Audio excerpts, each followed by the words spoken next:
Message आया तो central road जदोजहद committee के दोस्तन के जिन जो आए तो जामशोर शहर की बहाली सेंट्रल रोड की बहाली लाए ही जो आए तो आवाज़ बुलंद कयो। असां जामशोर शहरी कमेटी इन्हनि सां दोस्तनि सां गॾु आहियूं, इन जदोजहद में हिमायत कयूं था। सेंट्रल रोड जी बहाली बिल्कुलु असां सम्झूं था अॼु ही जेको जामशोर जो शौर सुजाग थियो आहे, जाॻियो आहे। टाउन 10 वार्डनि जा जेको माण्हू हिते लथा आहिनि ऐं इहा सोच रखी त हीउ रुॻो सेंट्रल रोड जो न पर सॼे शहर जामशोर जो गुज़र आहे। अॼु उन्हनि सॼे शहर जामशोर जे माण्हुनि हिते हिन सेंट्रल रोड जी बहाली में गॾु थी ऐं उहो साबित कयो आहे हू सॼो शहर जामशोर सेंट्रल रोड जी वारनि सां गॾु आहिनि।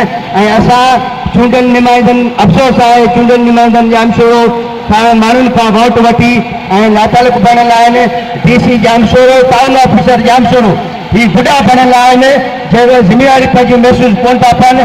शहर जामशोर खंडर बणिजी वियो आहे, गंदगी जो आज़ार आहे। तालीमी इदारनि वारो शहर जामशोर रोशनियुनि वारे शहर खे गंदगी जो ढेर बणायो आहे ऐं इहो ही चूंडियल ही जेको आहे डिप्टी कमिश्नर जामशोर ऐं टाउन ऑफिसर ज़िम्मेवार सम्झूं था। ही हथ वठी जेको आहे शहर जो माहौल ख़राबु करणु चाहिनि था।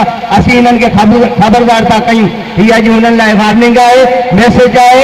पंहिंजो क़िबलो दुरुस्त कयो, जामशोर जा मसइला फौरी तौरु हल कयो, सफ़ाई जो निज़ाम दुरुस्त कयो वञे ऐं सेंट्रल रोड खे बहाल कयो वञे। न त तव्हांजे घरनि जो घेराव कंदासीं, ऑफिसुनि जो घेराव कंदासीं, कारा तवा टंगी ताईं तव्हांजे ऑफिस हलंदो।